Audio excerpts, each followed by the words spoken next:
which is Council and Commission statements on the effectiveness of existing measures against tax evasion and money laundering in light of recent Panama paper revelations.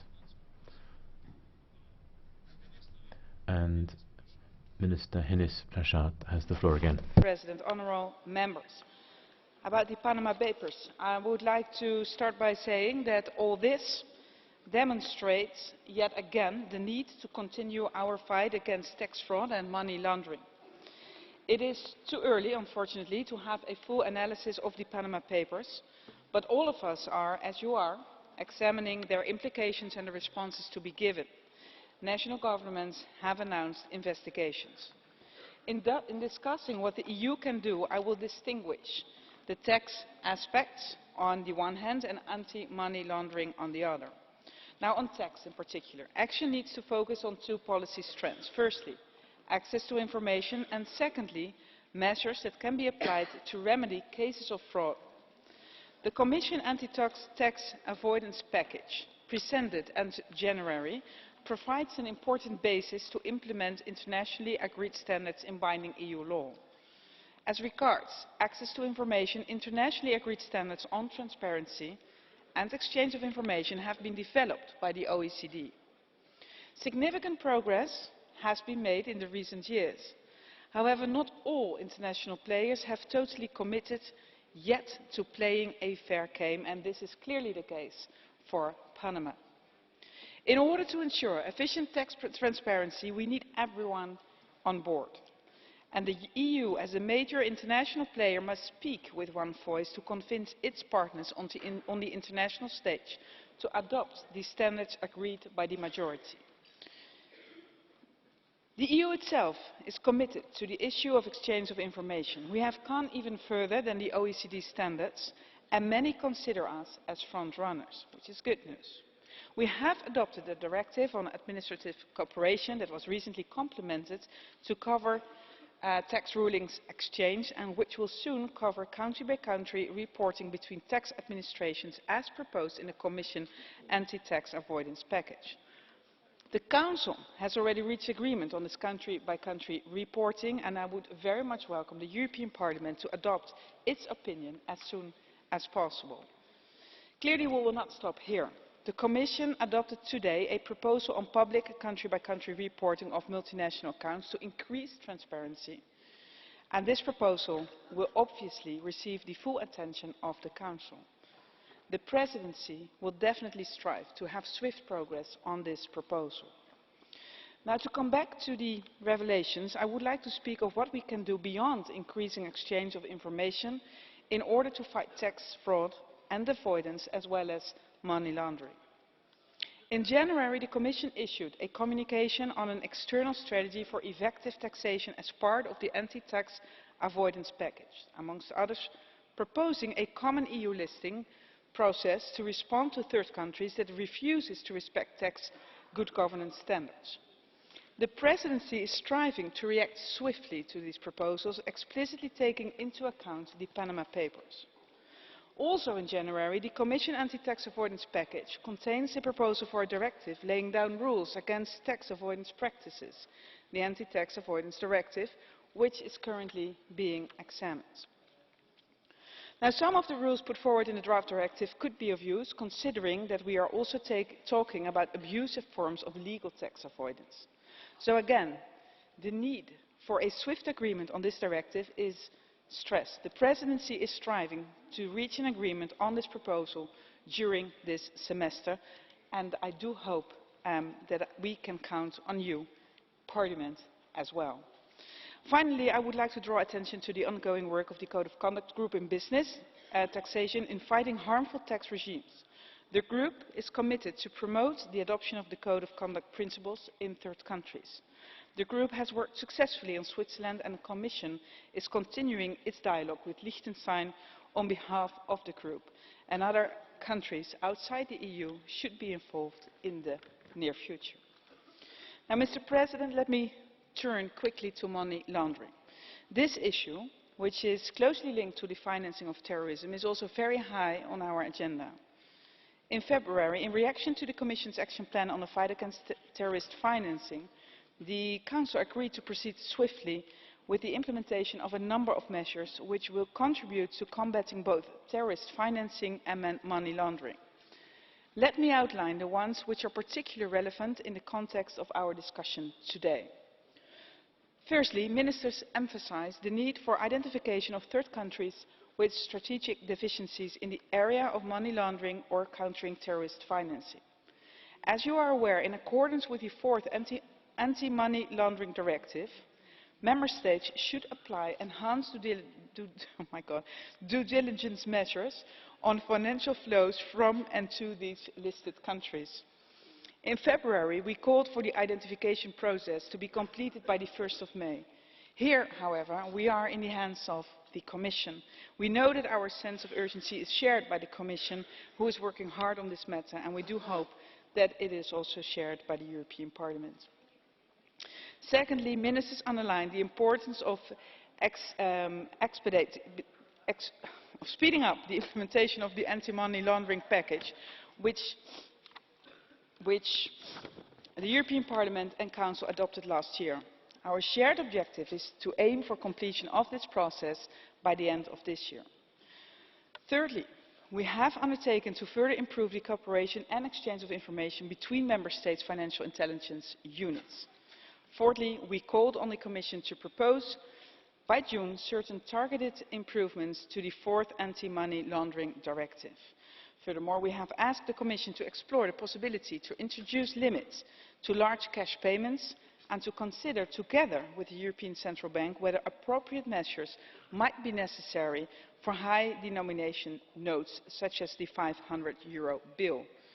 As you know, the Anti-Money Laundering Directive is very recent and is still being transposed by Member States. For certain areas, however, it has become clear already now that targeted amendments are needed. For example, aimed at strengthening access to information, such as access to bank and payment account information by financial intelligence units, operationalising the list of high-risk third countries, and in view of handling of virtual currencies. The Council is ready to work on a Commission proposal in this respect as a matter of priority, and I am sure that this would also be the case for, again, the European Parliament. I know that the issue of money laundering and terrorist financing is also very high on our international agenda, in particular in the context of the Financial Action Task Force, but also in the G20. Now, let me conclude, Mr. President, by saying that the Presidency has decided to put the so-called Panama Papers on the agenda of the informal ECOFIN in Amsterdam of April 22, where the Commission will be invited to give a policy reaction, including an overview of the initiatives on the fight against money laundering and tax fraud. Ministers and central bank governance will be invited to exchange views on the issue. And I do look forward to that specific exchange of views. Thank you, Mr. President. Vielen Dank, Frau Ministerin. Thank you very much, Minister. On behalf of the Commission, Mr. Moscovici. Monsieur le Président. President, Minister, honourable members, the Panama Papers scandal has increased the legitimacy of our campaign to combat money laundering and tax fraud. If anyone still needed any evidence of the importance of common work in the field, I think they've now got it, thanks to the extraordinary work that the media have done. If you look at the different transparency and good fiscal governance measures that we've been calling for in the Commission and indeed in the Parliament for some time now, if all those measures had been put in place internationally, then this huge diversion of funds would not have been possible. So, given the nature of these revelations, and given the scale of what has been revealed, and given the scale of the harm that has been caused, I think it is perfectly understandable that the citizens of Europe should say that this is behaviour which they do not comprehend or accept. And now we need to transform our feelings, our public indignation, into something tangible and positive. We need to seize this opportunity now that we have these revelations, because I think this is a political opportunity that we have now, as well as being a political duty. We need to tackle tax evasion and tax fraud. We need to tackle aggressive tax planning and money laundering wholeheartedly. We need to strengthen our already ambitious program to combat tax fraud, tax evasion and money laundering.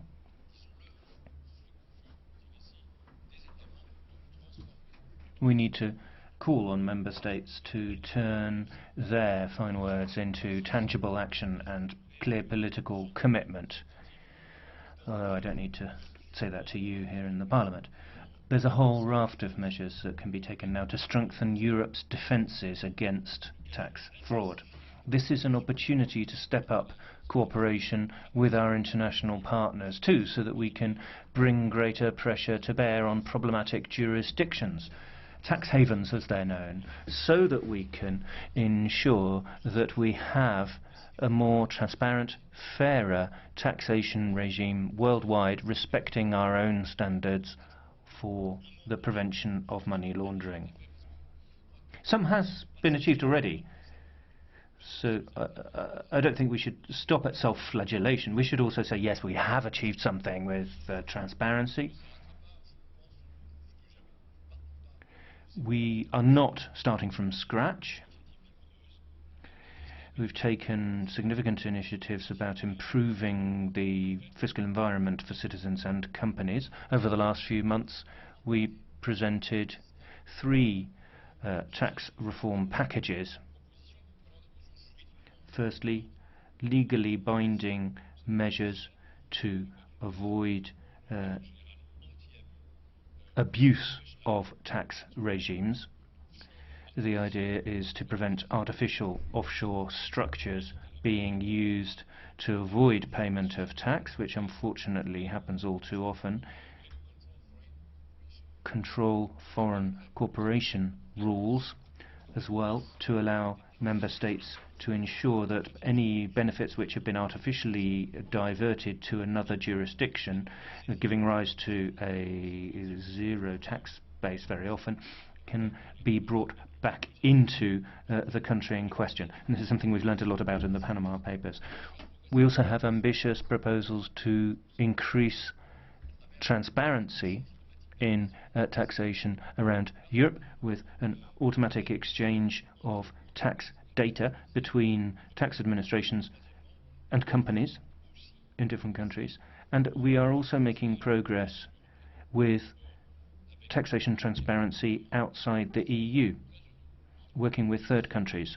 I'm delighted that we have negotiated on and concluded agreements with Switzerland, Liechtenstein, Andorra, Monaco, San Marino, and so there we have something tangible to show the citizens of Europe.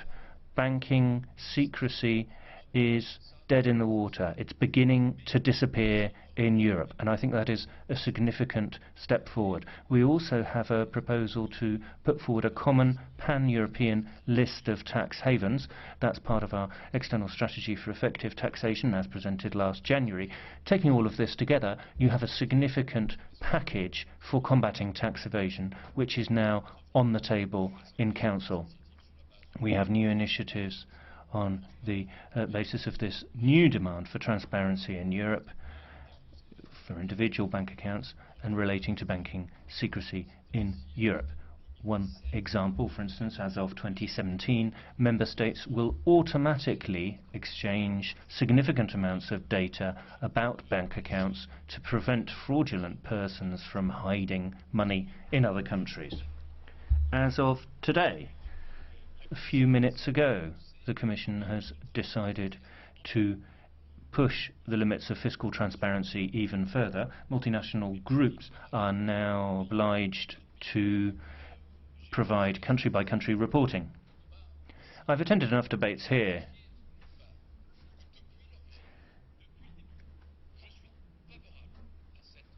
to be able to say, I have always been in favour of publicity in this area, making things public.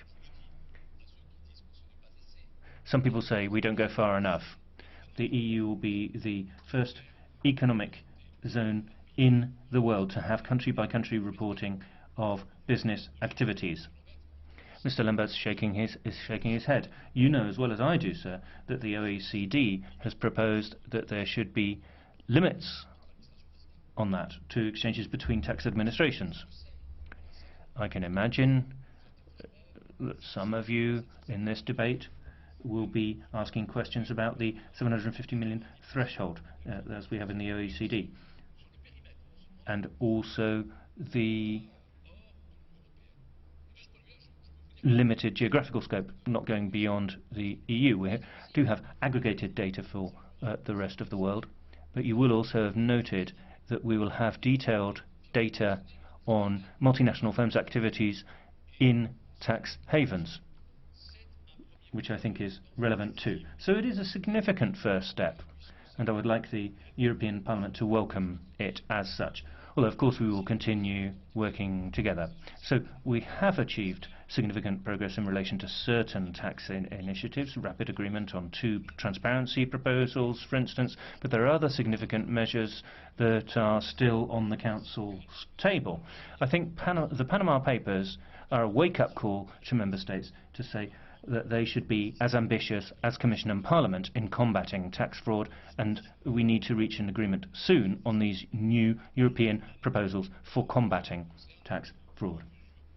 We have measures combating money laundering too. Member States need to stand by their political commitments and have full transposition of the 4th Money Laundering Directive by the end of the year.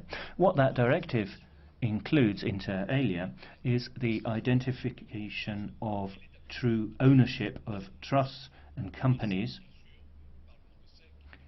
Parliament has been calling for this for some time. You'll be aware of how vital it is to avoid abuse of financial systems and to have criminal money laundering. If you want to combat it, you need to have clear information on ownership. We are prepared to facilitate transposition as far as we can, provide any assistance we can to ensure that the provisions are correctly implemented.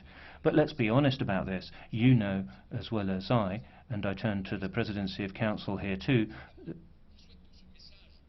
it's basically up to Member States first and foremost. So the message of the Panama Papers, I think, is a clear one. I hope the Commission's message will be heard. I hope Member States will realise that they shouldn't be over cautious. They will need to realise that transparency will apply to everyone. What else can still be done? Like I say, a lot has been achieved in combating tax evasion and money laundering. These recent revelations show that we still have a lot more to do to reduce distortions between different legislations, and that we need greater cooperation amongst ourselves. I think there are certain key sectors where we need to act the most. When I say that, I'm thinking of various proposals that have been on Council's table for some time now that could have a significant impact. I'm thinking of the anti-tax evasion directive. I know that the Dutch Presidency would like to see this adopted before the summer, so would I. Madam, you referred to an informal ECOFIN on the 22nd of April just now. I know that the entire package will be on the table, and if any minister says that they only want half of it, we'll say, well, if you only have half the package, you'll only get half the results. We can't have half measures here. Dijsselbloem, I know, agrees with me on that. We need a blacklist of tax havens. We need to make that a reality, a pan-European list. There is a list in existence. It's not a best of. It's just a sort of a collection of what some countries have. Portugal has 85 countries on its list. might be too many. Germany has 0, probably not enough. If you look at Panama, we've seen the extent to which it was operating as a tax haven, and I'm sure things will change. I trust they will. There are 8 European countries, 9 since last week, as France was added to the list, that have been named as such. It's still not enough. We need a proper pan-European list of tax havens, and I would suggest that we should have 6 months for that, 6 months for getting the right criteria. It's not a lot of time, but I think we should be able to do that. We should also step up and enhance our regulatory arsenal. We've already called for a review of the anti-money laundering directive in June this year, and I think that we should take account of the Panama Papers in that. Finally, I would add that there is another vital dimension, the international dimension to this. We need to do a lot, put our own house in order, but I think in Europe we're already a long way ahead of many other countries around the world. We are at the forefront, but we need to look at what is happening around the world, and if you do something internationally, it's often a lot more effective. So in the context of the G20, for instance, I think we could propose a fresh start. As of Thursday, ministers of finance of the whole planet will be meeting together in Washington for the spring meeting of the IMF World Bank Group. That will be an opportunity for the G20 finance ministers to discuss this. The Commission will be there and will say we should go further. I was delighted to see that several G20 ministers are keen on this idea, so we're speaking with one voice.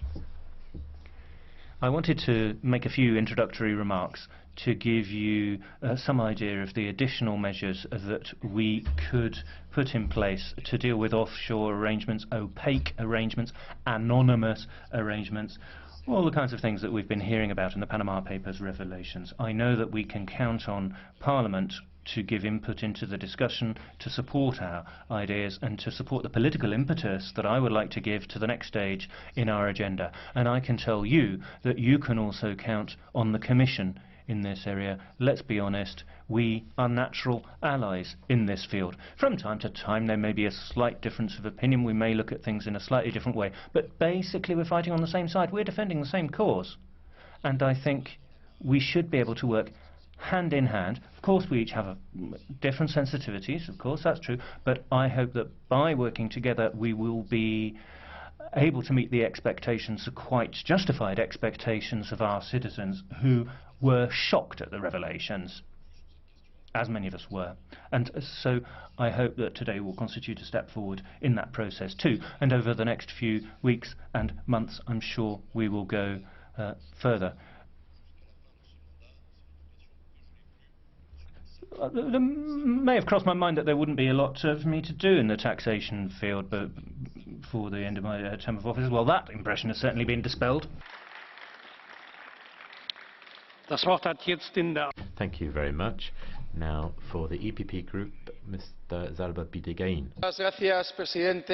Thank you very much, President, Commission, Council, ladies and gentlemen. Citizens are starting to get tired of this. It is our responsibility to avoid that they see us as a problem. They need to see us as a solution. This is why we need to act decisively. The revelations that have come out of the Panama Papers are a clear indication that we need to continue working in the same direction as we have over the last year to try and create greater fiscal transparency. The Commissioner has said it himself. We have a political opportunity that we shouldn't miss.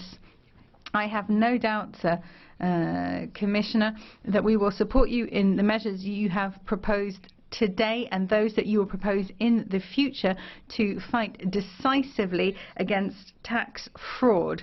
It is necessary for us to deal with this problem, and as the Commissioner said, this is not something that exclusively affects the European Union. We're talking about a global problem that can only be dealt with through a global response that involves the maximum number of countries possible.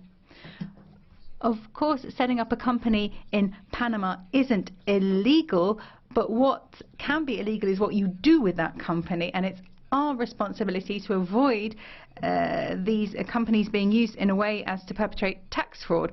The EPP has always defended and will continue to defend greater fiscal transparency. The EPP wants Mossack Fonseca and the government of Panama to come and speak before Parliament, as a number of other companies and countries have done in the tax committee. I'm sure that they will want to cooperate with us.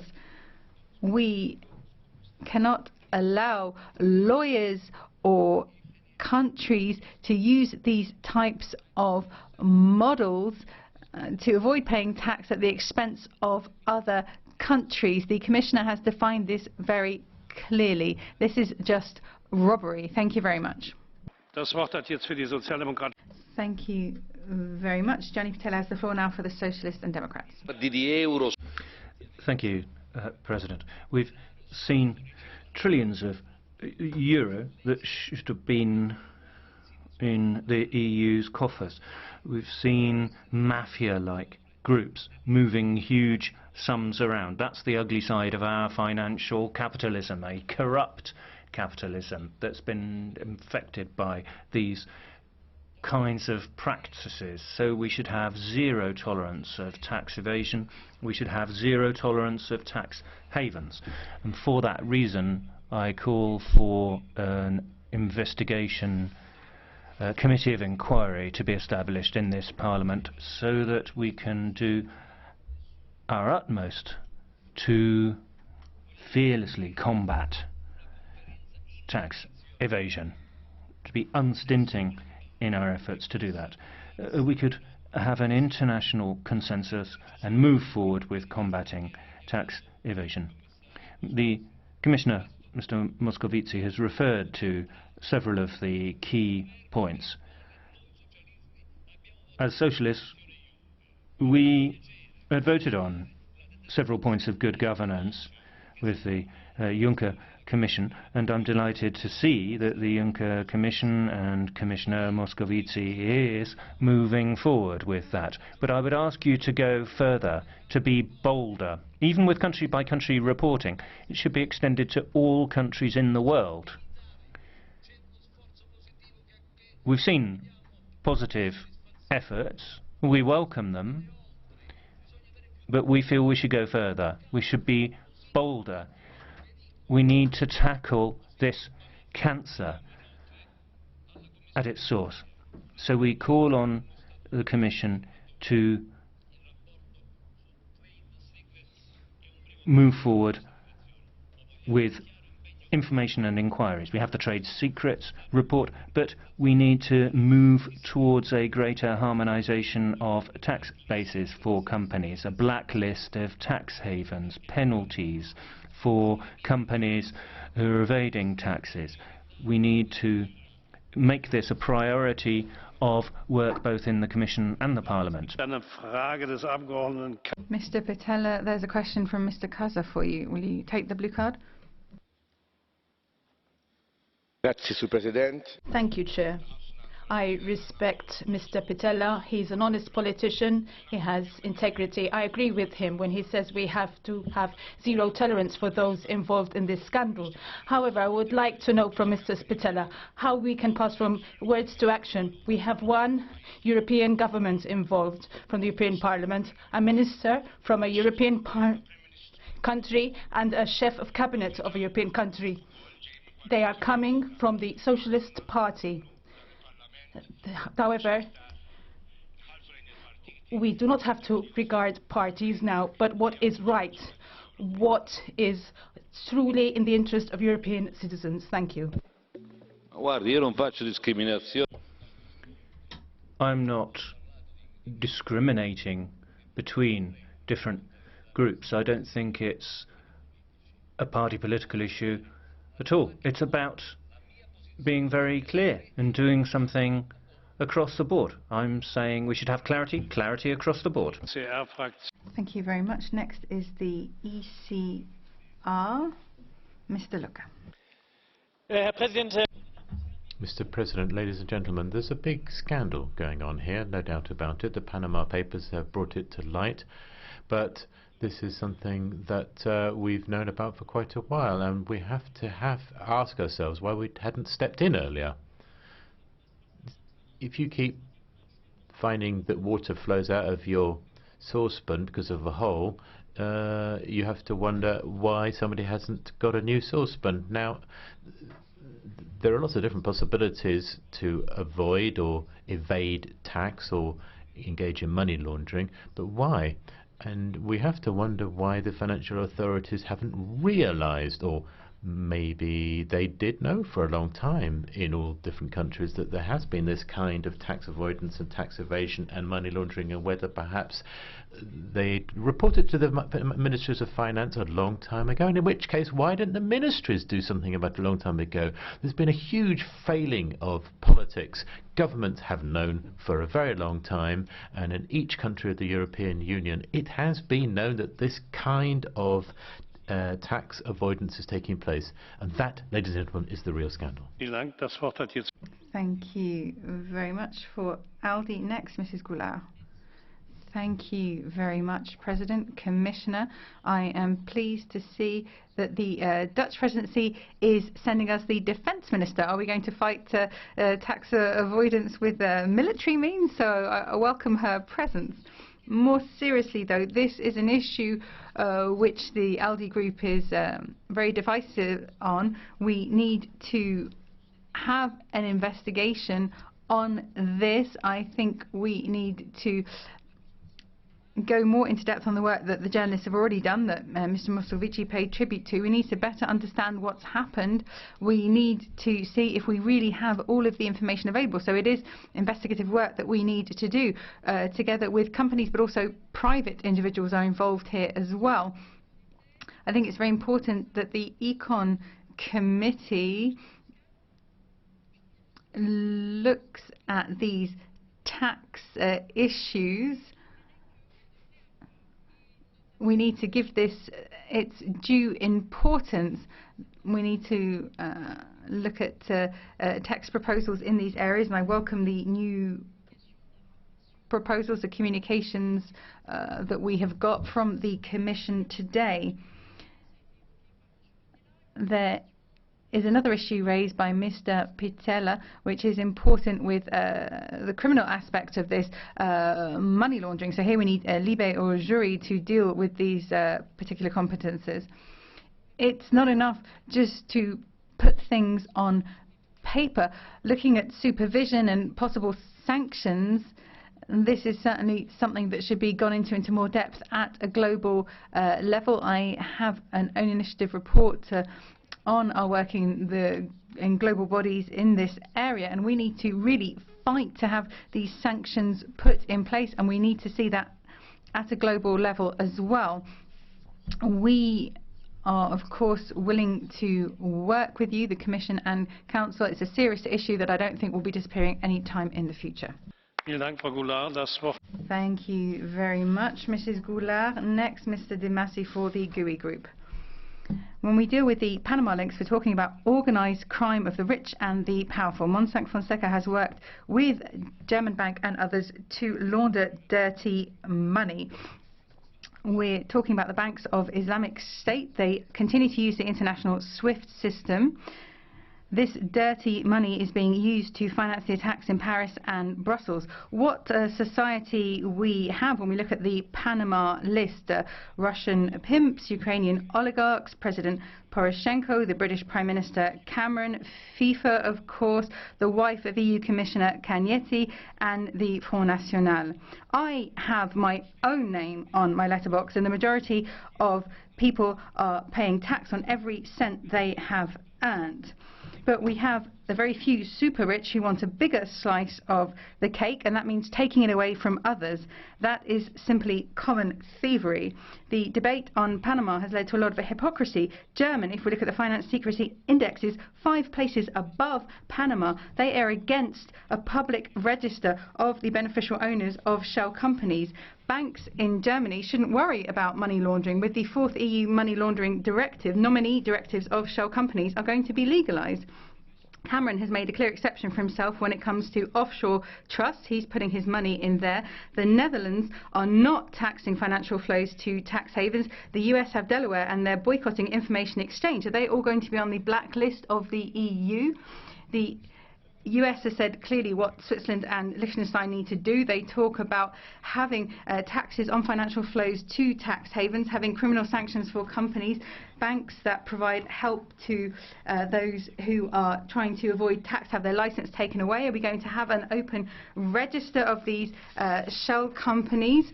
We need proper corporate reporting for each of these countries rather than the patchwork we get with this black list. My group wants a permanent investigative committee on tax havens, and the majority of people in this House had, after the Lux leak, said we need to take care of our own affairs. Even Jesus knew it was easier for the camel to pass through the eye of a needle than for a rich man to enter into heaven.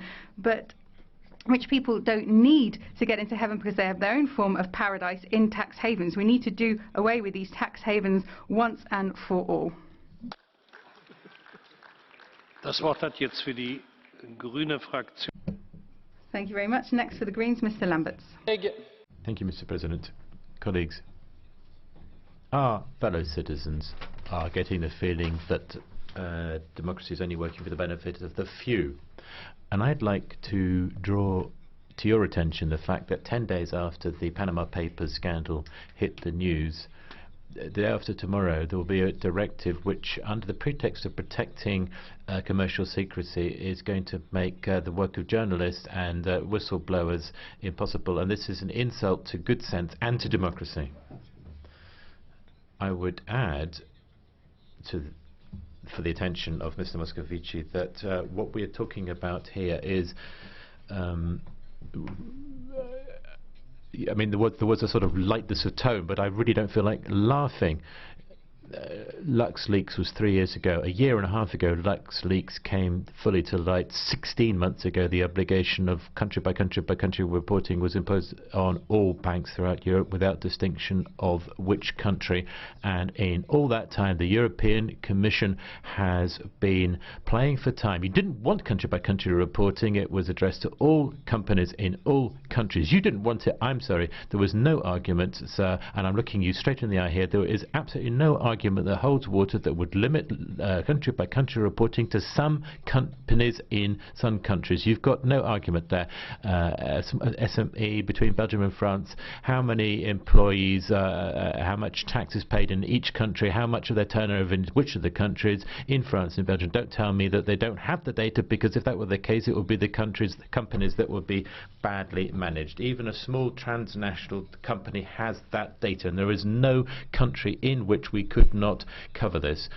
We've done it for the banks, and if you don't do it, it's because you are simply trying to play for time. And there's only one stakeholder here, and he's released his press release today at Business Europe. It's all the confederations of industry who do this. They know that transparency is going to not cost them in terms of competitiveness, but in terms of reputation, and you are defending their bad reputation. I think it's a great shame. Thank you.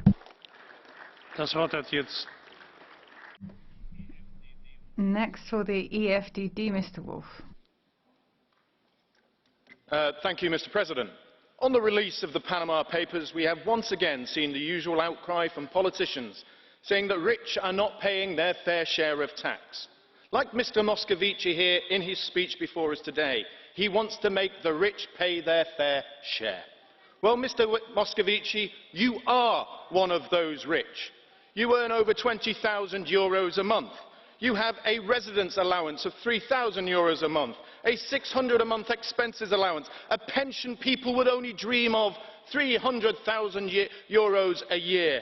You said tax transparency should apply to everyone. Therefore, I say to you, will you agree that you and all your other commissioners should put your tax accounts online so the public can see the tax transparency of the commissioners? You also said that you want to crack down on tax havens. Well, I agree with you. So therefore, will you crack down on Europe's biggest tax haven, that of Brussels? Whilst the people of Belgium and across Europe pay tax rates of 30, 40 or 50%, you, EU commissioners, civil servants and EU staff can pay as little as 8%. Whilst we have youth unemployment across many countries of 30 and 40% or even more, you're enjoying the luxury of high salaries and low wages. And will the EU MEPs pay themselves the same levels of tax as those in their own country? The biggest scandal of all is that whilst the people pay their tax, the Eurocrats pay virtually nothing. There's the scandal. Mr. Wolf. Következő hozzászólónk. Thank you very much, Mr. Wolf. Next speaker is Mr. MONOT from the ENF group. Thank you. Go ahead. Monsieur le Commissaire, Commissioner, faced with this new financial scandal of the Panama Papers, which isn't really a scoop, the Front National reminds you of its determination, its ethical determination to fight against fraud. We voted for all the initiatives in Parliament thus far. You can go and check. Contrary to Mr. Juncker, we do not have this same hypocrisy that we have from certain governments. The heads of state and social security systems have to be funded by citizens. The fiscal inequality is a real crime amongst people. We need to speak out against the multinational companies who use these tax avoidance systems, particularly Apple, Facebook, Google, Starbucks, all these American companies. They hide their taxes through their setups in Europe, but we also have to speak out against the lawyers, the advisors, PricewaterhouseCoopers, for example, HSBC as well. Beyond just speaking out against the principles of fraud, the US are notably absent in the international consortium of journalists. There's no revelations on US tax havens. There's no North American personalities, no big banks, no US hedge funds. We know that those who are financing these consortium, Kellogg's, Rockefellers, others, well, it's easier to understand then. Let me tell you who's really profiting here. These Panama leaks are clearly targeted against those who are non-Americans. Thank you, Mr. Bono. There is a blue card from Mr. LAVRILLEUX. Do you accept it? Yep. Yeah. Mr. LAVRILLEUX, you have the floor. Oui, Madame la Présidente, je m'étonne qu'on a un peu plus. Yes, Madam Chair. I am surprised in his 2.5 minutes when talking about the Panama Paper scandals, he didn't mention that the founder of the National Front had an account in Panama, and those dealing with the National Front accounts were also cited. I wonder, when he talks about hypocrisy, if that was a bit of self-criticism on his part. Vous êtes bien placé pour parler. Well, you're a fine one to speak, aren't you? The Front National has nothing to do with this issue of tax havens at all. The two people you are referring to have made it very clear that they have nothing to do with any of this. There is transparency. Everything has been declared. Mr. Le Pen has nothing to do with this at all. This is defamation.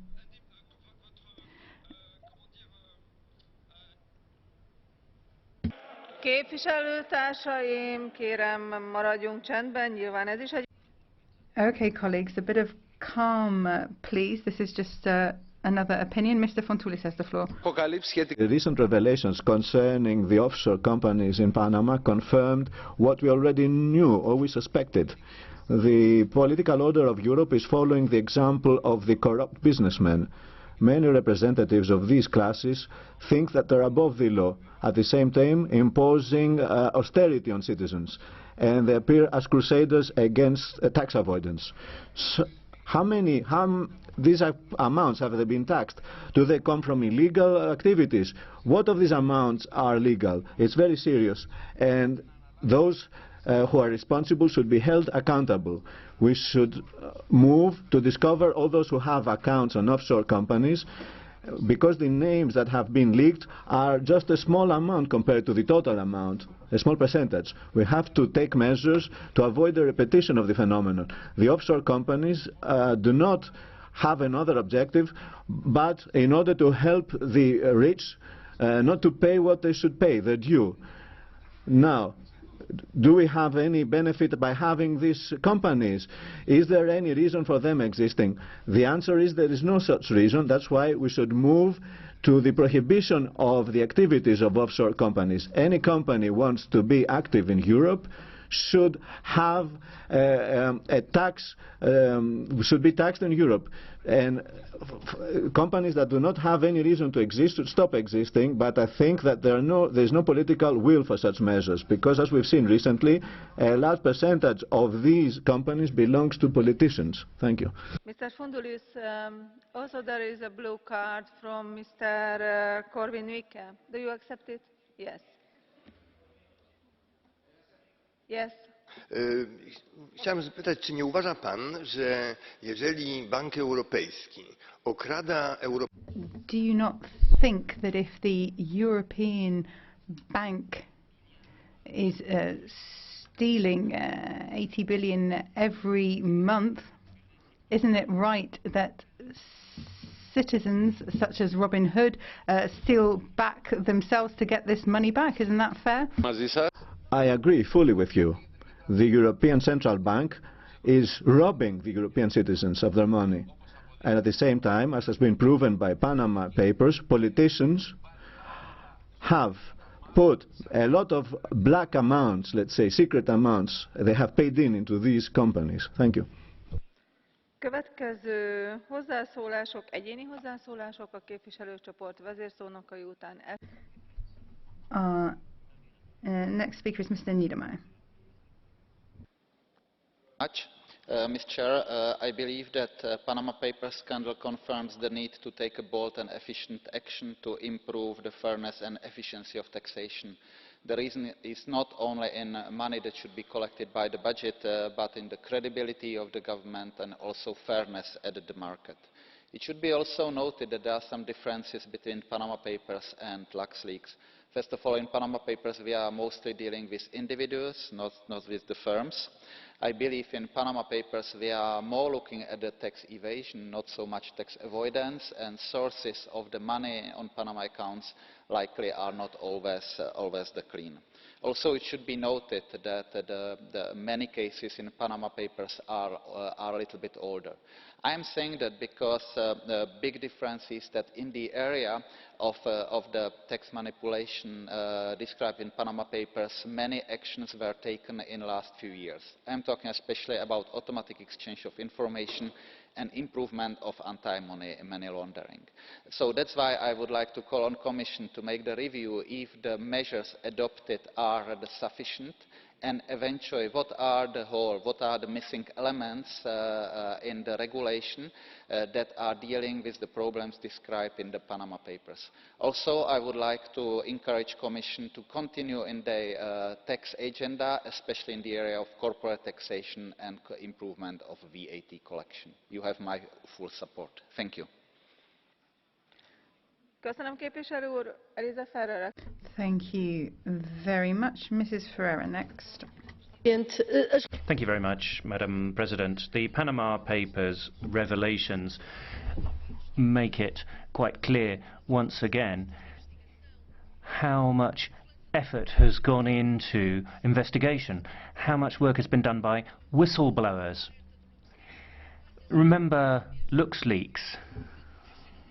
There will be trials for violation of trade secrecy of LuxLeaks whistleblowers shortly. I would like to see a European statute of legal protection come forward in the priorities of the European Commission to help whistleblowers. Panama Papers are the tip of the iceberg.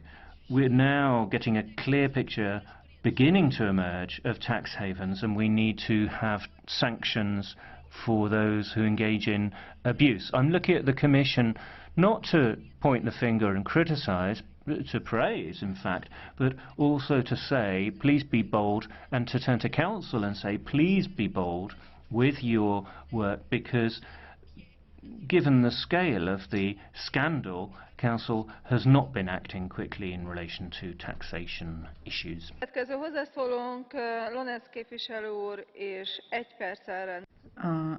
Next speaker is Mr. Lones. You have 1 minute.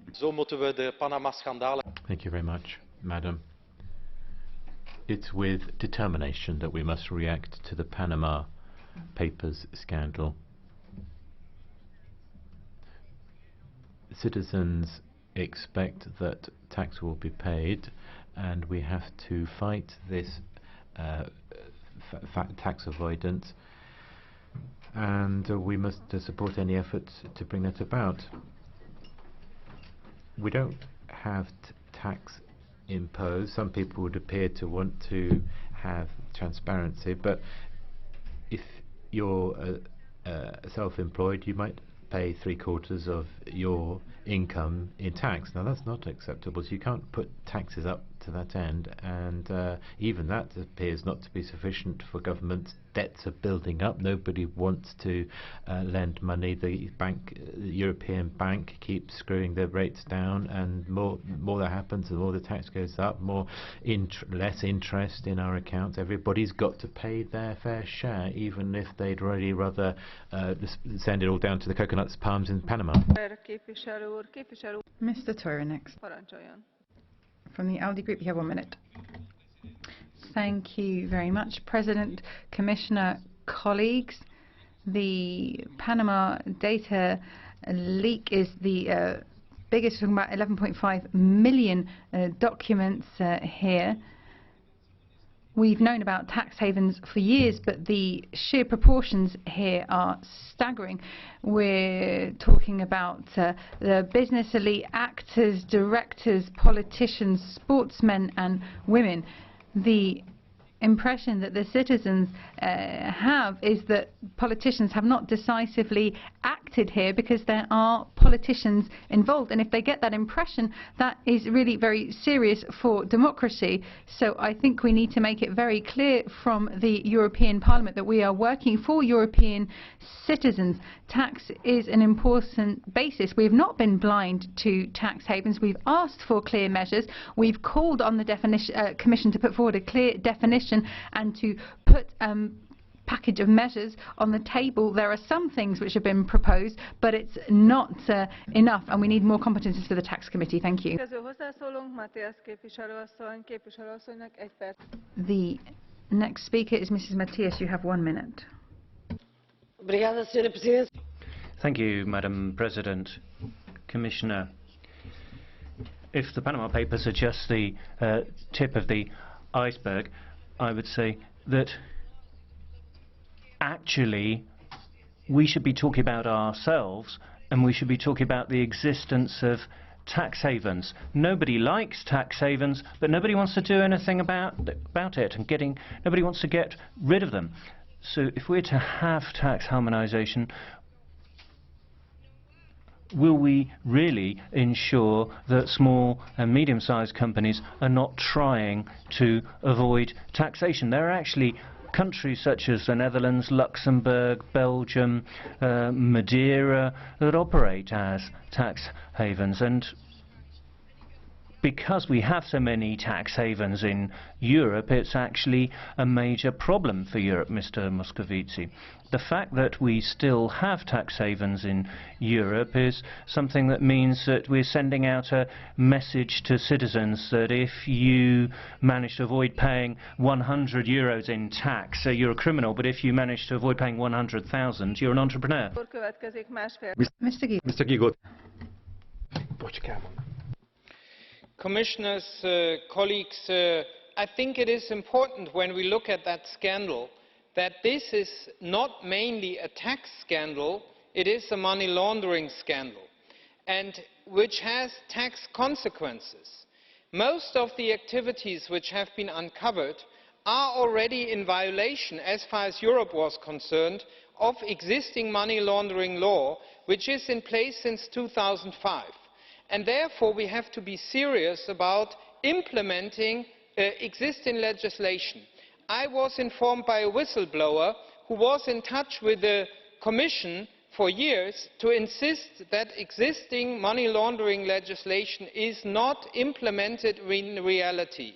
And therefore it is legitimate that this Parliament researches why Member States do not implement European law and why the Commission is not insisting enough that law is really arriving at the ground on the ground of the Member States. So I therefore plead to the Commission now to immediately launch infringement procedures against the Member States in order to make sure that existing legislation is enforced. And this Parliament needs to set up an investigation committee and in order to research this lack of implementation. And lastly, it is important, if we launch a new committee now, that we do not shelve the work we have done in taxe, but that we realise what we have done there, because citizens will not accept that we jump from scandal to scandal and finish nothing. That is not acceptable. Thank you. Barbara Kappel képviselő. Now I give the floor to Ms. Barbara Kappel. You have 1.5 minutes. Danke, Frau Präsidentin, Frau Ministerin. Thank you, President, Minister, Commissioner. The OECD study shows that aggressive tax is costing national budgets 210 billion a year. They're using aggressive tax planning. This should be the overall priority. Even before the Panama Papers, it was obvious that we had to tax where economic activity takes place. The OECD BEPS initiative is an important initiative to try and take action internationally. There's a 15-point plan. There has to be international coordination on business information, closure of loopholes and increased transparency. A number of countries have committed to a mandatory exchange of views on accounts. Panama and the United States are not doing that.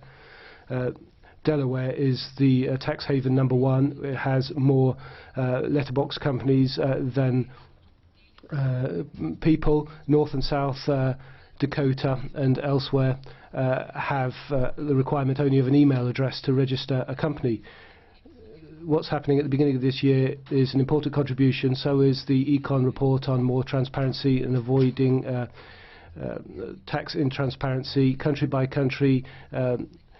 Reporting for businesses with 750 of turnover a year is all a step in the right direction, but it's not enough. We need global networking of business registers, and international business register is necessary, and a blacklist of tax havens and so on. David Casa képviselő úr. And now I give the floor to Mr. David Casa. You have 1.5 minutes. Grazie. Thank you, President. The European Union has made important changes to fight money laundering and for more fiscal transparency. However, Panama Papers are showing us that those who have intentions to commit fraud and enough power can influence and circumvent rules. And I'm referring to hiding funds by means of complex structures. Malta has a financial services industry that is very, very strong, and it conforms to the highest regulatory standards. We have a jurisdiction that has the highest standards, and we have strict legislation and regulatory control that is very strong as well. And the actions of a small clique of those in power that had to use Panama services does not truly reflect this. Those involved are not Maltese. They do not reflect the discipline and the honest correct character of the Maltese people. The Maltese people, together with you, with the majority of this Parliament, is also saying that acts of corruption and non-strict legislation are not acceptable, and these will not be tolerated. Therefore, I agree with members of parliament from the other side of the parliament that are Maltese like me. Whoever has to take a decision in our country has to take this decision, because Malta is honest and Malta conforms to European legislation. Thank you. The blue card from Mr. Kukan. Yes. Mr. Kukan, you have the floor. Madam Chair, simple and direct question to our distinguished colleague, Mr. Casa.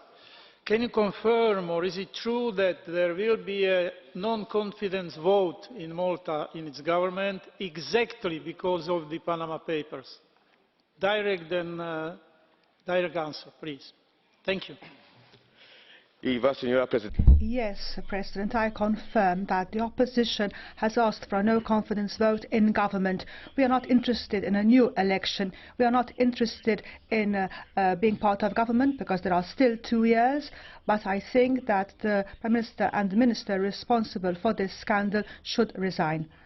But there was also a demonstration where thousands of Maltese participated from all walks of life, from each political side, and unfortunately, Madam President, there is an orchestrated attack against individuals who participated in this protest.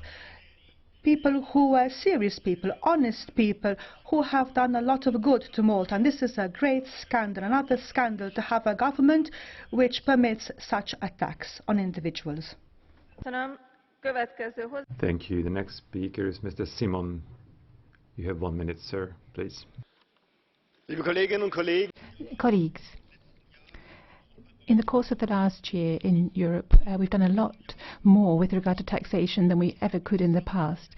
And this was only thanks to the interaction of the press, the European Commission, whistleblowers, and this House with its Special Committee on Taxation, which has been continued, which has allowed us to build up pressure in this area.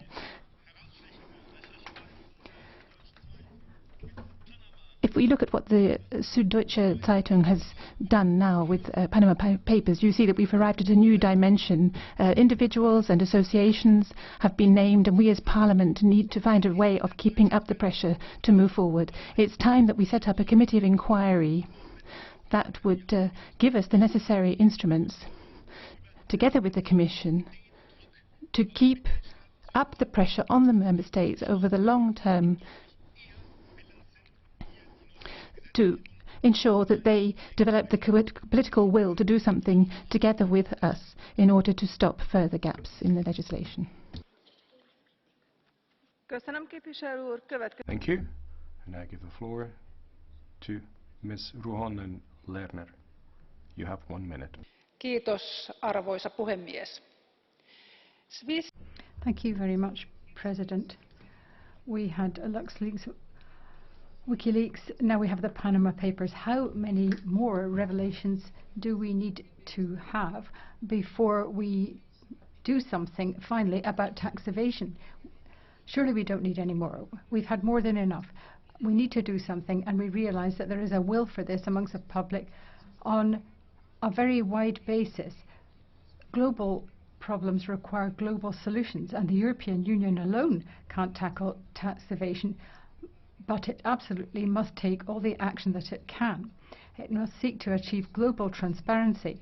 As the German Finance Minister Schäuble has said, we need to realize that if we don't deal with tax evasion, then there will be huge consequences, not just economic consequences. There's public awareness of the fact that there's one rule for the rich and another one for everybody else. And this is destroying the whole basis and tissue of our society. Therefore, we need to have public transparency, we need to have exchange of information, and we need to tackle these tax havens with every instrument. Thank you. Este escândalo fiscal, mais This scandal, the umpteenth scandal, is not new. LuxLeaks, SwissLeaks, offshore leaks, and now offshore leaks and now Panama leaks. We cannot divorce this from the neoliberal paradigm and financial deregulation which has proceeded apace since the 80s. Privatization of public financial institutes are part of this. This is not a mishap, it's a structural phenomenon which requires fundamental measures to deal with tax havens. We have to attack this tentacular system of banks, and we need to deal with these phenomena by avoiding financial shifting offshore, and we need to ensure free access to all fiscal information. Don't count on us if you just want to. Thank you very much. Mr. Sani, do you flagged up a blue card, or you want to apply for the catch the eye procedure? I don't really understand your signs. Commissaire. Madam President. Les révélations de la semaine dernière. Last week's revelations. Oui, I didn't hear what you said. Thank you. I'd like to go for the catch the eye then. I give the floor to you. Yes. Madame Joly, you have the floor. Thank you. So I start it all over again. Yes, thank you. Monsieur le Commissaire. Commissioner, last week's revelations remind us of one thing. The anti-money laundering laws are not respected, not even by some very big banks or by other financial intermediaries, even by certain national control bodies, supervisory bodies and regulators. So money laundering is big business. Citizens are fed up and they are frustrated at the ambiguity of the language of their governments and the reluctance to take strong measures against this. The secrecy and the lack of money made available to financial investigators is really something that goes to the very heart of our democracy. We have to find out. We have the right to know who's cheated and how, and those responsible have to be called to account before a court. We have to shed light on this industrial scale fraud, and for this reason my group has proposed that we set up a committee of inquiry. I am grateful to all members who have given their support to this proposal. Commissioner, we don't want to see arms folded on this matter. We don't understand why, when you have a broad avenue before you, you can't support what public opinion is calling for, why you can't call for a genuine committee of inquiry. Speaker is Mr. Bayet in 1.5 minutes. Madame la Présidente, l'histoire. Thank you, Madam President. The writer Pomeroy said last century, Commissioner, that history constantly repeats itself, and this is what I am brought in mind of when I see the work of the investigative journalists who've done this work on the Panama Papers. And it's what I think also when I see the shilly-shallying and hesitation on the part of the Parliament in terms of establishing a committee of inquiry. The S&D has shouldered its responsibilities and demanded that we establish a committee of inquiry. And we sincerely hope that we will get a majority behind us, because we cannot content ourselves with a simple special committee such was established in the wake of LuxLeaks. A number of us felt that we had our wings clipped with that, and that we were unable to deliver what a majority of the Parliament would have wanted us to do, and what we had really committed to doing, and that many questions remained unanswered. So we have a lot of very ambitious proposals which we would like to think will be taken up by the 28 member states, and I would call on you, Commissioner, to ensure that this is so. So please, could we have a committee of inquiry? This is the only way in which we can have a proper investigation into this fresh scandal. We can identify those who are responsible, we can fathom out what the mechanisms used were, and we need to broaden out the investigation. We need to look at all the mechanisms which enable money laundering to take place, financing of international terrorism, which we discussed in a previous debate. It's high time the heads of state and government understood that citizens are not the only people who've got to tighten their belts and make an effort at this time of crisis. There are many others who have got to do this, and our leaders need to have the courage of the convictions we have. Thank you. In 1 minute. Thank you. The Panama Papers scandal is unprecedented and awful, and some people are very rich, including politicians, and have been involved. Some trying to avoid paying taxes. It's good that we know this. And of course, this has an impact on Romania. Holding money offshore in tax havens are about 1 trillion euros, according to the estimates from the tax DG.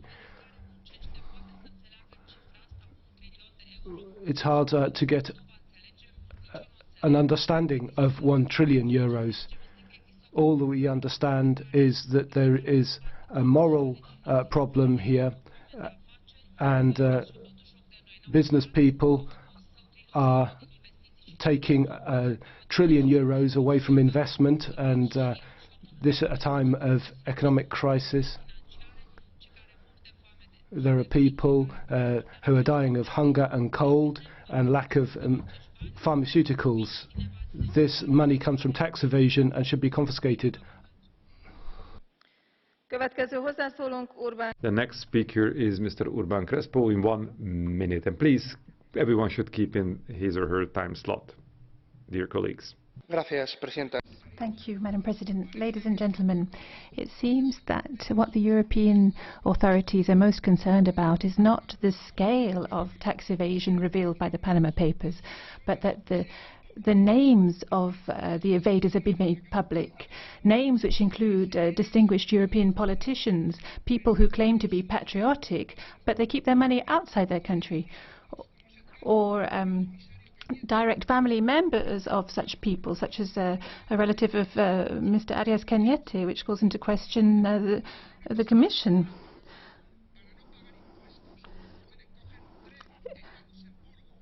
Of course, you don't have to go to Panama. You can go to Switzerland or Andorra or Luxembourg to evade tax.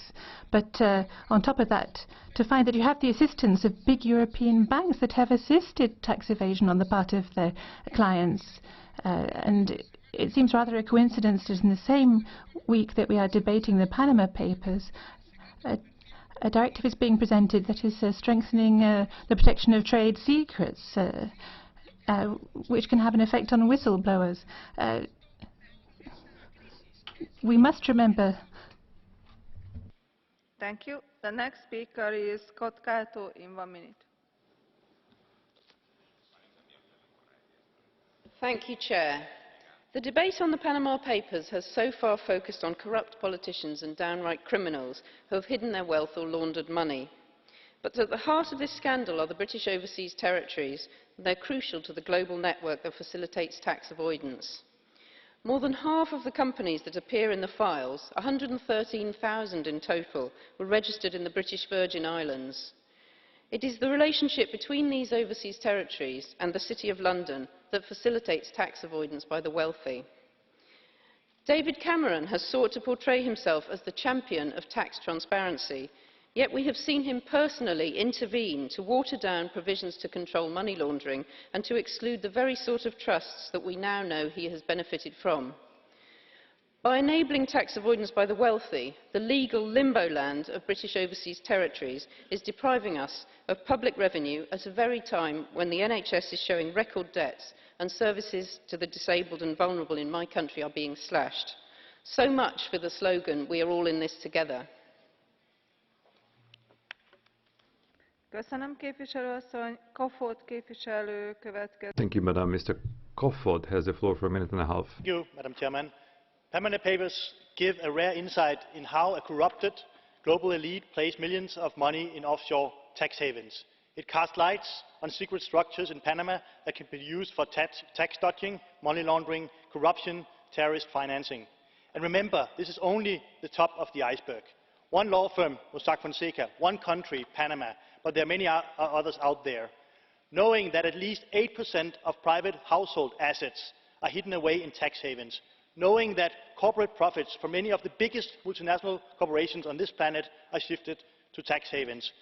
What we see is billions of tax money escaping European shores while our citizens are struggling with economic and social crisis. billions of tax money that could be used for public service, health, education, jobs. It's a provocation of ordinary citizens who pay their fair taxes, and it destroys jobs when SMEs' tax burdens are 30% higher than the multinational corporations. And fundamentally, these economic criminals and tax evaders are undermining justice and eliminating trust in our societies and economies. Therefore, we need effective rules about transparency, public country-by-country reporting, as is the case for the financial sector. We need to blacklist tax havens like Panama and the UK Virgin Islands.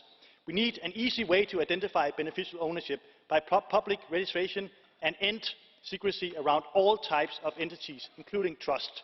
And we need to end the global tax-dodging industry of tax advisors, banks, accounting firms, law firms like Mossack Fonseca, when repeatedly and systematically engaging in tax dodging. Thank you.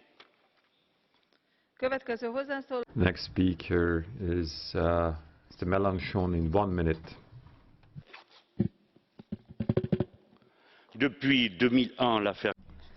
Since 2001 and the Clearstream scandal, there's been one scandal per year in the area of tax fraud. The reality is that all this has been happening in a way that it's become part of the genetic code of the European Union. It's promoting tax avoidance. And the recent legislation's done nothing about it. Article 63 simply facilitates transactions and doesn't introduce country-by-country declarations. So this system has simply enabled us to cause many problems, inter alia, to elect to the presidency of the Commission somebody who's been involved in all these scandals. And the parliamentary committee has had its wings clipped and been unable to investigate properly. The whistleblowers who revealed this scandal are going to be judged and are running the risk of 10 years in prison and €1 million of a fine. What sort of situation is this? The Panama Papers is simply replicating this. Transfers between banks, which were supposedly under the auspices of the ECB, they're opening offshore bank accounts. There are leaders of countries involved in this, and yet ordinary people are accused of doing the wrong thing when they have the courage of being a whistleblower and decrying what's being done. Next speaker, Mr. Maragall. You have 1 minute, sir. Take the floor, please. Thank you, Madam President. Panama is the tip of the iceberg. It's an obsolete model, some people might say. An indication of this is the absence of major US fortunes and companies being implicated, probably because they have other options and even more sophisticated methods of tax evasion. So any committee of inquiry should consider the entire iceberg, including the submerged part. When it comes to tax evasion, this doesn't just raise moral issues, questions of fairness or economic efficiency. We must stop these parasitic forms of capital that are undermining our welfare and have capital that is employed into increasing welfare. And all those politicians involved, one of them even currently an active member of the Commission, should shoulder their responsibilities. We can't have a system that allows for this money laundering. But this couldn't continue if it wasn't for the silence and complicity of states. This is a scourge for Europe. When are we going to start taking preventive and curative measures? Next speaker, Il Fiore Tondo. Thank you very much, President. Tax havens are robbing us. Mr. Moscovici is quite correct in saying this. They are robbing everyone. They're robbing citizens, they're robbing the state, and they're robbing the welfare state and our welfare. They are stealing money from all the citizens. How do we get this money back? This is what we need to address. I think we have a wonderful opportunity because there's a huge amount of public outcry about what is going on and a great wish for us to do things properly. We don't just need to be giving apocalyptic predictions about what has happened and what will happen. On the contrary, we need to take time to think, how do we bring about our genuine fiscal revolution over the course of the next decade? We have time to establish a definition of a tax haven and a consensual list of tax havens to address this issue with sanctions against them and agreements with banks so that we can ensure that tax is paid properly and we can actually once and for all win this battle for a just and equitable fiscal system the world over. Next speaker is Ms. Ana Gomes. Panama Papers is the umpteenth world scandal requiring the EU to fight tax evasion and corruption in all its criminal forms, including with respect to terrorism. It's vital that banks, politicians, lawyers' offices and so on, who have been using the offshore secrecy to avoid tax, should be dealt with. Country by country reporting is proposed by the EU now, but this should be in all countries, not just the EU. We should have a list of beneficiaries of the companies concerned, accessible online for all citizens. The overhaul of the money laundering directive is also vital, but let's not kid ourselves. Without EU fiscal harmonisation, tax dumping will go on. Countries will be used as tax havens to the detriment of others. That's what's happened with the Netherlands vis-à-vis my country, Portugal. Thank you, Madam. Ms. Beres has the floor in 1 minute. Thank you, Madam President. Commissioner, you are responsible for a dossier which hasn't shifted for years now, and I venture to hope that thanks to your efforts, with the support of this Parliament, with the support of all those whistleblowers, journalists, citizens who have mobilized to call for an end to these scandals, that we will be able to make progress now. And I would like to assure you of our full support and tell you that I am convinced that if this European Parliament can transform its special committee into a committee of inquiry, the only aim would be to strengthen our hand in this struggle that we have to wage firmly within the EU on the basis of proposals that you place on the table day after day, and also in the context of the G20. This is a question that we have to deal with on an equal footing with our partners if we want to meet the expectations of our citizens in an area where, over the years, we have given too much of a free hand to the multinationals, and now we see what the result is. Thereby, we have arrived to the end of the list and start the Catch the Eye procedure. First, Mr. Tom has the floor, and I will be very strict with the 1-minute rule. Madam Toms, excuse me. Hvala lepa za besedo, spoštovana predsedujoča. Panama Papers afera seveda zbuja veliko pozornosti te dni. The Panama Papers is a serious affair, and obviously it is the focus of discussion here today. But it's not new. We've known for many years that this sort of thing has been going on. The European Union has taken a certain number of measures and has some agreements with third countries, but it is woefully inadequate. Millions of euros regularly are lost to our budgets and to state coffers throughout the European Union. This is money which go into our schools, which should go into job creation, which could be used for education, for our children. Tax evasion and tax avoidance is absolutely untenable. We need to, and indefensible, we need to address this issue of tax havens and ensure that we resolve this issue once and for all. And we also need to put our own house in order and sort out our own domestic taxes. Thank you. I now give the floor to Mr. Caputo for 1 minute. La rivelazione dei Panama Papers rappresenta The Panama Papers revelations is a serious harm to the world financial system and the world public good. The concept of natural transparency has to emerge when it comes to financial interests, but also the EU needs to react firmly with regard to global governance. We need to intervene as soon as possible to ensure transparency and responsible behaviour on tax. EU measures need to be effective in fighting tax avoidance and evasion. The latest country-by-country proposals from Lord Hill mean that balance sheets will need to be published for each country, and profit shifting will need to be taken in hand, moving profits to the cheapest country. There will have to be reporting requirements extended to all floated businesses, listed businesses with an international dimension, and the European Union needs to take the lead. Marias képviselő úr következik. Thank you, Mr. Marias has the floor. Thank you, Chair.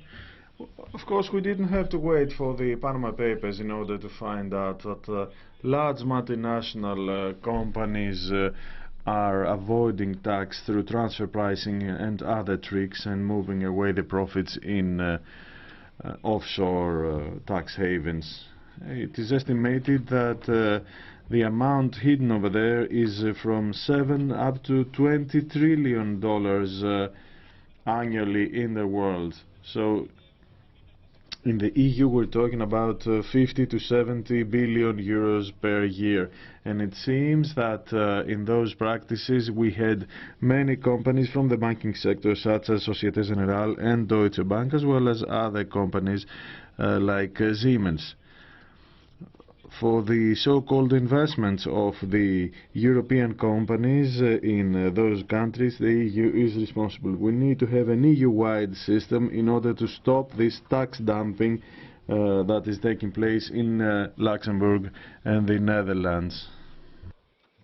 Képviselő úr következik.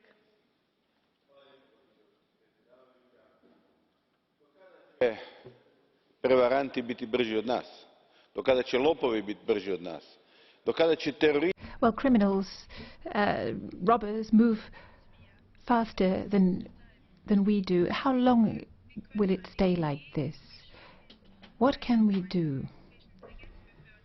I mean, who could be against the creation of a European financial intelligence, an intelligence service that would help us to fight terrorism, but also intelligence service that could help us fight these criminals who are robbing us? You say, oh, it's all legal, it's just tax avoidance. Other people are calling it money laundering, but it all comes down to the same thing. At the end of the day, we are losing this money, and we keep on talking about how much more money we need in order to deal with the problems that we are faced with, in order to resolve our crisis. So please take energetic action, Commissioner. We are confident that you can be effective. Thank you. Thank you. Mr. CHRYSOGONOS has the floor.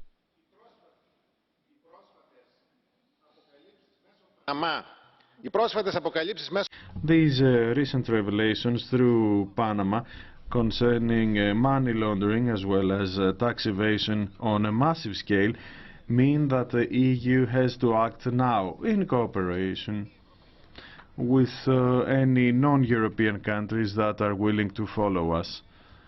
The fact that in different places around the globe we have these tax havens where we have all kinds of organized financial criminality is something that we cannot tolerate, especially when at the same moment any kind of social protection of the weak is being demolished. We need to have a worldwide list of those countries that act as tax havens and tax any transactions to the banks of those countries. At the same time, we need to have a system in place in order to protect the whistleblowers. The time to act is now.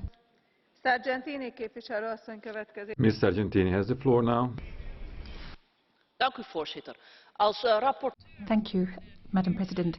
As rapporteur for the fourth revision of the money laundering directive, I proposed a public register for the final beneficiaries. That register is necessary in order to make it impossible for shell companies or letterbox companies to pull off this kind of trick that we've seen in Panama, so that we don't have to be dependent on leaks from investigative journalists and whistleblowers. Now, I know that On the 1st of June, the Commission plans to come forward with new proposals in order to amend the directive once again in order to address the question of terrorist financing. So I think that would be a perfect moment to look once again at this question of this register, because the shortcoming of the register is that it doesn't include trusts. We weren't able to negotiate that with Council at the time because David Cameron didn't want it, but there were other member states who were opposed to the idea of including trusts in the register. So I think June would be the perfect opportunity to include trusts. Thank you. I now give the floor to Ms. Maletic.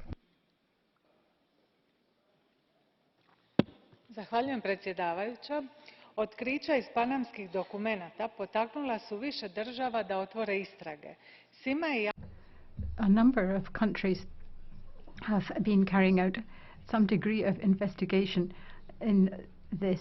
This has been done by journalists. A lot of tax evasion has been revealed right across the whole global scenario.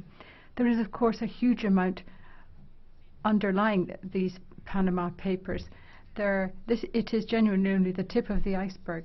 In March this year, we had a report from the Special Tax Committee. We had representatives from multinationals who said that they welcome the OECD standards.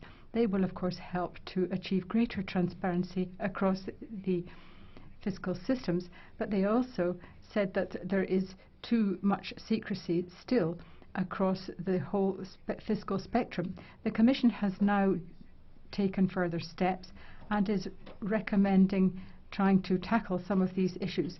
This is a major step forward, but we need to do more. We need to have equal standards. Now I give the floor to Ms. Grappini. Thank you, Madam President. Commissioner, fighting tax fraud and money laundering is not just a concern for the Commission and Council. This problem is the results we have from the Member States and the EU. It comes down to sound management, but money laundering and tax evasion is flourishing.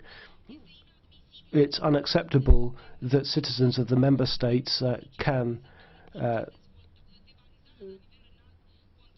do this, and of course SMEs suffer. What has the Commission, what have the Member States done? What have the international institutions done? This is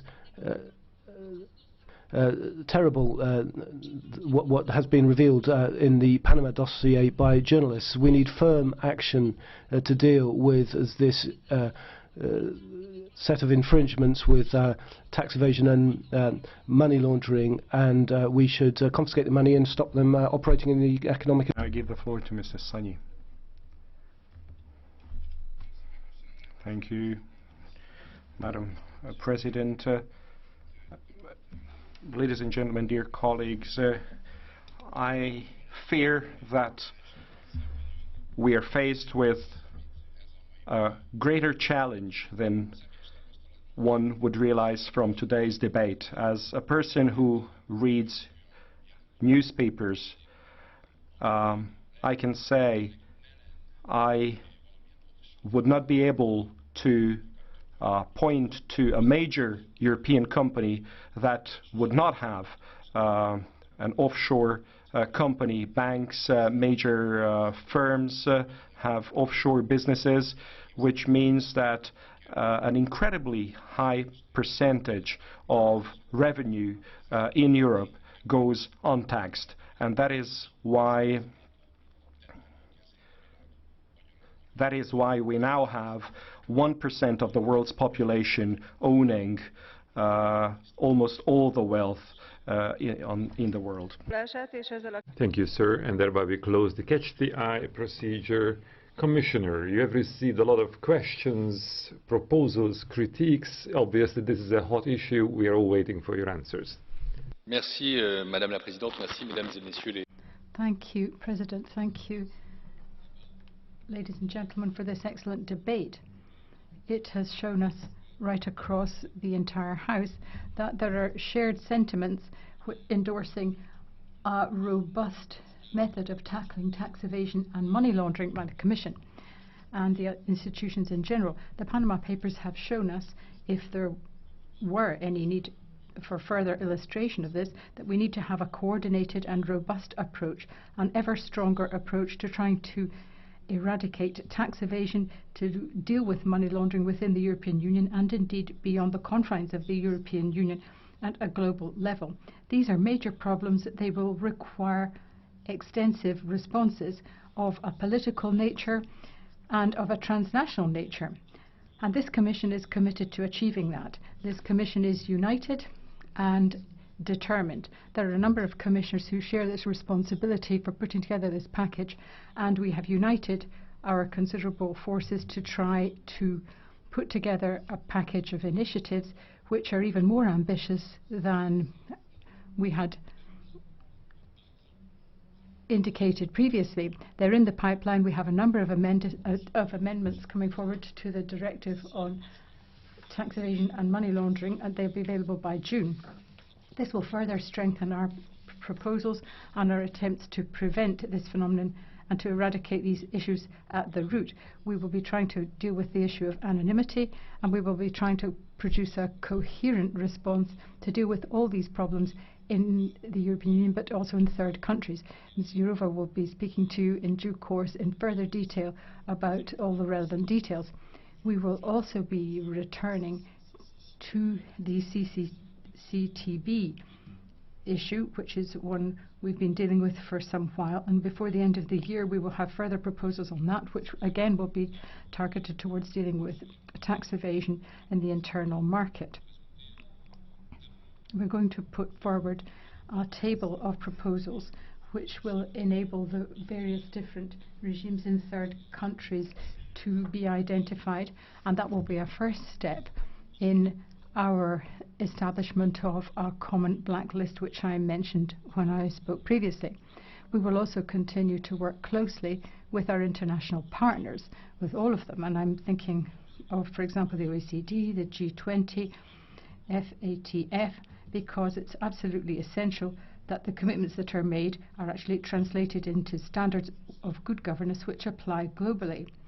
I know how concerned you are about this. I can assure you that the Dutch presidency and we all share these concerns, and the Dutch presidency and Jeroen Dijsselbloem have been investing a huge amount of effort in trying to tackle these issues and are committed to bringing this to a successful conclusion before the end of the Dutch presidency at the end of June. So we will, we hope, be seen to be living up to our responsibilities. We will, however, go yet further. Many proposals have been made here, and we will certainly factor them into our thinking going forward, into our further proposals. I'd like to thank you for all your input. There are 2 or perhaps 3 specific answers I think I owe members of Parliament.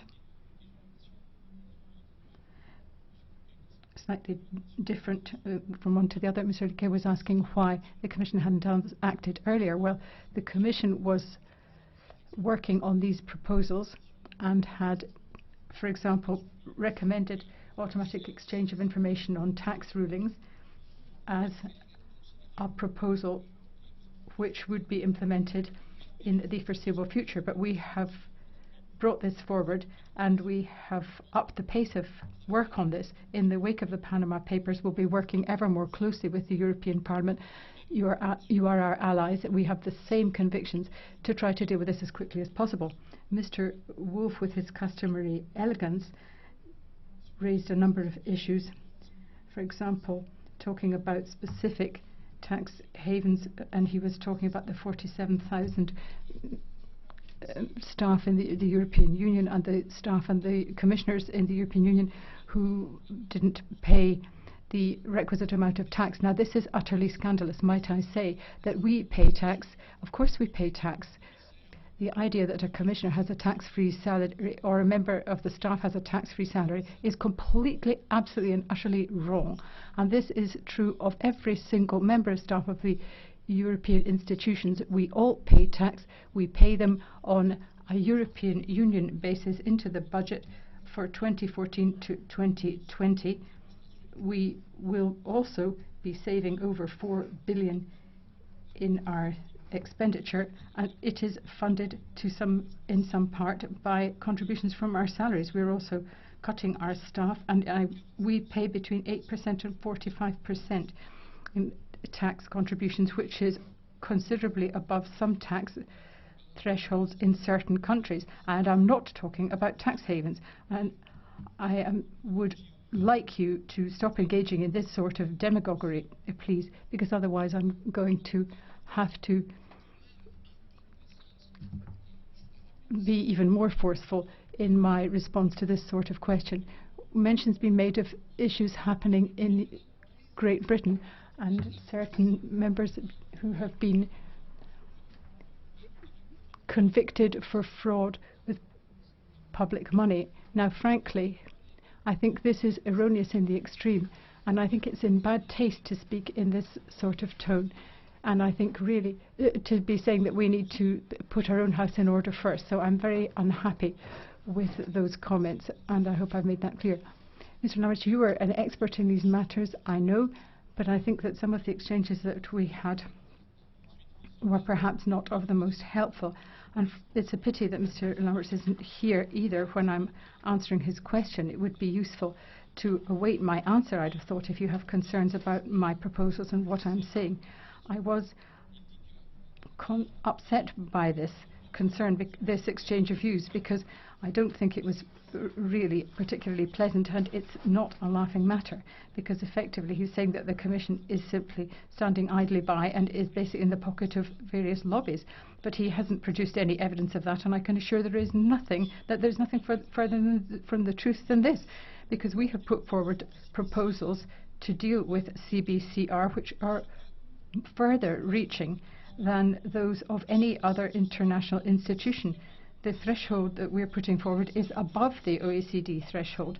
When you talk about that, and you talk about the exchange of tax information, then you need to have a proper basis for doing this, and we are actually requiring higher standards. Any multinational in Belgium and Ireland and out with Europe is going to have to declare information, and even countries which are described as tax havens will have to do this for our purposes. And this is a first at a global level. This is the most ambitious initiative the world over. I can understand that members of parliament are demanding and want to go further, and that they want to push their members of parliament perhaps to go further in certain instances. But when we are actually working together to achieve progress, which is what we are doing here, and when we are working in the right direction and we are achieving genuine progress, then I do not appreciate people accusing the Commission in this way, because we are allies, all of us, and we are working together for the same purposes. And the Commission has committed itself under the chairmanship of its President to be a driving force and to be leaders in tackling tax evasion the world over. This is what this Commission aspires to in a way unprecedented in the history of the European institutions. Therefore, Mr. Lamberts, I know that you're a highly intelligent and expert individual, well versed in the details of this subject, and I would prefer not to have discussions with you in bad faith, because that's not really the way of going about politics. We should all be singing from the same hymn sheet, working in the same direction, and I certainly sincerely wish to do that with every single political group in this House, which I have the greatest esteem. The Commission and the Parliament are committed to achieving the same goals, and that is taking forward this fight for greater transparency, dealing with tax evasion, and ensuring that we make real progress rather than getting bogged down in farcical polemics, which is not conducive to the finding of a good solution by anybody. No institution is perfect. I wouldn't suggest anything other, but I would wish to say that I'm proud of what we have been doing. I'm proud of what Jonathan Hill's put forward, and I think that it will be an excellent initiative, and it will ensure that no country the world over can continue with this sort of deception. Thank you. Thank you, Moscovici. Mr. Moscovici. Grazie. Sur Moscovici. Madame Jourova, ma collègue, pouvait apporter des... I said that Ms. Jourova would be giving further statements on money laundering, with your permission. Of course. Madam Jourova, you have the floor. Madam President, honourable members, thank you for the opportunity to add a short comment which should react on your questions regarding money laundering. Yes, you are right. We have to put in place a number of measures to ensure authorities have stronger powers to fight money laundering and ensure suspicious transactions are reported to them. As you know, we have already achieved considerable results in the fourth Anti-Money Laundering Directive, which was adopted in December 2014, and which, among other things, provides for setting up central registers of the beneficial ownership. And now it awaits for speedy transposition and implementation by the Member States, which is crucial because this must be brought to life. The registers concretely should be set up by the end of 2016. And the European Commission is prepared to provide all necessary support for this transposition, and I am in intensive contact with my counterparts in the Member States on this issue. And you are also right that the Commission is now working on the revision of this directive. As announced in the Action Plan on Terrorist Financing, this proposal of the revision should be submitted on the 1st of June and is focused primarily at addressing risks posed by terrorist financing, especially on anonymous payments and other things, because according to security experts, the financial transactions are very often the first indications that the terrorist attacks are being prepared, and so we need to tackle with this issue. And finally, as also announced in the action plan, the Commission will take forward a legislative proposal harmonising money laundering, criminal offences and sanctions. Thank you. Thank you, Commissioner Jourova, for your closing remarks. Colleagues, this is a very important issue. We have to spend time on it. There's a lot of attention paid to these issues, so we had two commissioners commenting on it. Now I'd like to give the floor to Minister Hennis-Plasschaert to share her thoughts with us on behalf of the Council. And cut a long story very short. The Panama Papers revelations do show us that the European Union's work against tax fraud and against money laundering is essential. These are common goals, and it is our joint responsibility to pursue them further at a global level by taking up the role of front-runner. To be clear, the Council wants to know the facts as much as you, Parliament, and I'm convinced the Commission. That is why we will examine the information in the Panama Papers and examine closely our policies with a view to making our fight against evasion and fraud as effective as possible. I'm certain all institutions will take their responsibility, and I am certain we can and will work together in this. So yes, we will continue our fight, and we are determined to work fast and in an efficient manner on all elements I mentioned, and I do call on all Member States and the European Parliament to support us by working with us on the measures currently on the table and the measures following, most probably in the very near future. Thank you again, Mrs. President. Thank you, Madam Minister, for these closing thoughts. That brings this debate to an end. Before we move on to the next item, I have two announcements to make. First, I'd like to inform the House that in accordance with Rule 231.4, we have not received any clarification or request for clarification, so the correction is deemed adopted. Rule 105, paragraph 6, the Conference of Presidents, the President of the Conference of the Presidents has informed me that the delegated the IMCO committee motion has not been opposed by the Conference of the Presidents. If no MEP, no political group or 40 MEPs do not reject or oppose the motion, then that will be deemed accepted. Otherwise, a vote will have to take place. The motion is available on the website of Parliament. Now we move on to the Commission statement, decision adopted on public tax transparency. First, I give the floor to Commissioner Hill.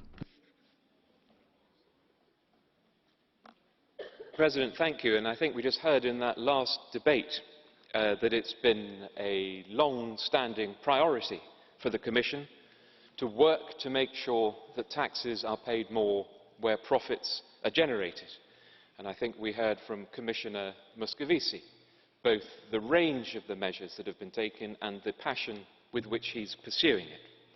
Clearly, as we discussed in the last debate, the Panama Papers have sharpened the focus, but the proposal that the Commission has brought forward today to require all large multinationals operating in Europe to publish information on the tax that they pay country by country predates the Panama Papers. Our proposal builds on the work that's been taken forward by the OECD to require the sharing of information related to corporate income tax between tax authorities. But it goes a step further, and we are the first to do so in the world by requiring the biggest multinationals to make key information public. Why? Because this greater transparency will shine a light and help us ask whether we indeed have the right laws in place. It can help the public see whether companies are acting in the best long-term interests of their shareholders from a reputational point of view. Now, in working on this proposal in recent months, we have been guided by a number of clear principles. First, that we should aim to be consistent with international work being taken forward by the OECD and endorsed by the G20. Then that we should build on the major reforms already taken forward by my colleague Commissioner Moscovici and others to increase transparency and to fight tax avoidance. That we should bring forward measures that will affect all the biggest multinationals operating in Europe, not just the European ones. And that we should be proportionate in what we do in two main respects. First, that we shouldn't undermine the position of European businesses vis-à-vis their global competitors. And second, that we shouldn't burden small and medium-sized European businesses, the lifeblood of our economy, which typically operate in one country. Indeed, for me, it's this wish to protect the competitive position of our SMEs which lies at the heart of and is an important part of this proposal. It should not be the case that smaller companies which don't know how to shift their profits, they can't afford the clever tax advice to minimise their bills, it's not right that they should be at a competitive advantage to the big multinational companies. And in some higher tax countries, it's the case that some of the big multinationals can pay up to 30% less tax than would be paid by the smaller companies. Now, I say this as someone who is pro-business, but I would prefer business to be concentrating on